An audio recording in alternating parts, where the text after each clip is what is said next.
Welcome to the 2025 Marywood Men's Lacrosse Preview presented by the Woodward. I'm Vincent Goldschmidt. Alongside me, Coach Nowell. Coach, how are we? How's it feel to be back at alma mater? Yeah, it feels good. I think it's an exciting time. I think a lot of changes for the positive have occurred since the time I was here as a even assistant coach and even as a player. Like I said, an opportunity to do something special and make this program take it to new heights is definitely there for you. It's with Cabrini gone, conference is kind of wide open, and obviously the ultimate goal is to win our first ever program championship. It's a great mentality to have. Now, the first question I have is you had a ton of success here at Marywood as a player. How can that translate to having success as a player with a program to having it as a coach?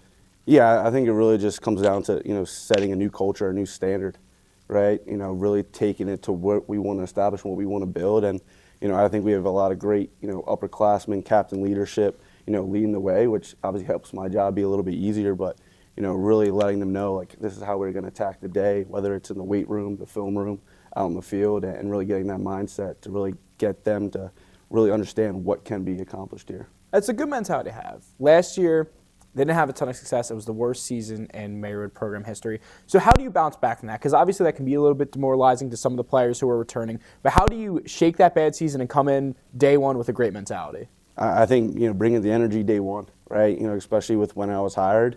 Getting hired mid-November, so not being here for the fall with them. So day one, we're out in the field this spring. It's hey, we're in attack mode, right? And really establishing that tempo, that mindset of what we want to build here. And that's also with having conversations with the guys, right? I think building that bond and connection with the team is super important, just because that's the way I coach. So the more that I can get the most out of them and understand what they need and want, I think they're going to embody that new program standard and understanding like I said, the culture that we really want to establish here for not only this year but also moving forward. Getting a new culture is tough, especially when your first 5 games are on the road to start the season. How is it to start that season all on the road, and how important is it to win those road games to start off and then return home in front of the Pacer faithful and start having some success? The first 5 games, with one of them being a scrimmage, is going to be a little bit tough. Especially because I think we have a balance of some older guys that are kind of used to being on the road and playing in those cold weather games, especially in that February month. But I think now it's getting these underclassmen, these freshmen that we have some talent there, really getting them on board and up to pace right away. The more that we can establish that and come away with some big wins against some of these teams that we're going against early in our schedule is going to be important. Really setting the tone of what we're trying to do here this season, and then really kind of build off that when we come back and playing in front of our fans and our families, and really once again coming home and getting that first win at home this season. That's awesome. Now, from last year's team, they're very great on the defensive side, ranked second in conference in goals allowed. Offensively, they did struggle, though. Not a great goal-scoring team. So how important is it to emphasize continuing to have that great defense, but starting to pick it up on the offensive end? I think it's really getting that, I call it 6-helmet mindset, right? It takes 6 guys on the offensive field to really accomplish and get those goals that we want to accomplish, scoring a little bit more than they did last year, and not really relying on 1 or 2 guys, right? It takes every single one of those guys that are on the field and that offensive side to really do their job, right? Whether it's off the ball movement, whether it's setting a great pick, whether it's obviously setting up for an assist for a great nice shot for a goal, and really establishing that. Last year I think they were a little bit more robotic in their offense, so the more that we can have a little bit more free motion, allow them to kind of be a little bit more creative is super important. But then, like I said, also communicating to the defensive guys like, hey, we're not letting up. Yeah, some guys graduate, but I think we have some good younger guys to come in and refill and keep that mindset of being physical, being aggressive, and making teams uncomfortable when they have the ball on our defensive side. Another thing that the team last year struggled with was discipline. Racked up a ton of penalties and penalty minutes. So how important is it to still play physical but not rack up penalties like they did last year? Yeah, so one thing that we've kind of established in practice is, for our D guys, right, if, they're pushing someone in the back or if, they're slashing someone or doing these, penalties that aren't really necessary, hey, they're giving a push-up, right, to get that mindset to understand, like, hey, this can't be something that we're reoccurring.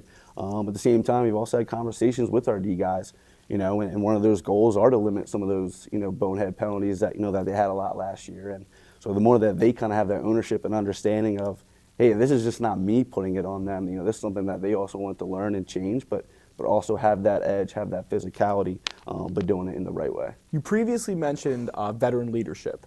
How much are you going to rely on that? Even if it's guys that are in their last year, how much are you going to rely on those guys to help reset that culture? A ton. I think just because they've kind of been through it all during their 4 years here, from coaching changes up and downs with some of the seasons. They're battle tested in a way. They've been through adversity, so the more that they can help lead the way and show a lot of these younger guys, this is how we should go about things, right? This is how we attack practice. This is how we do our reps 100%, where we're not taking a play off or this or that off. Where the more that they can show these younger guys, it's only going to allow these younger guys to then continue to follow them, to where when these guys do graduate, they've already set the standard. They already set a new culture, and it's already in place, and it's because they left that mark on this program. The final question I have, what are the goals for the season for both yourself as a coach, for some of your players specifically, and then also for the entirety of the team? One of them is having above a 500 record. I think that's a positive goal that we want to accomplish and achieve in the short amount of time of how much time we've had to be able to work and build with each other, just because a lot of these guys haven't had that. So being able to kind of have that and hopefully go on and win our first, not only conference championship, but at least a playoff game.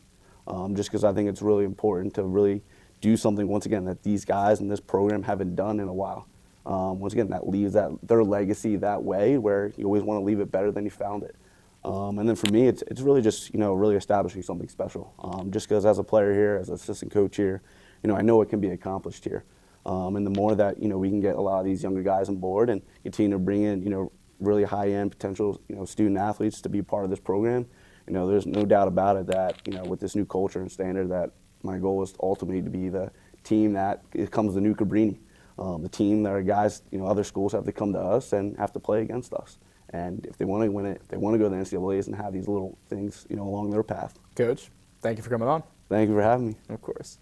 That's going to do it for the 2025 Marywood Men's Lacrosse Preview presented by the Woodward. Make sure to check out everything we have to offer on the website. Make sure to like and follow us on Instagram and YouTube. I'm Vincent Goldschmidt, and as always, go Pacers.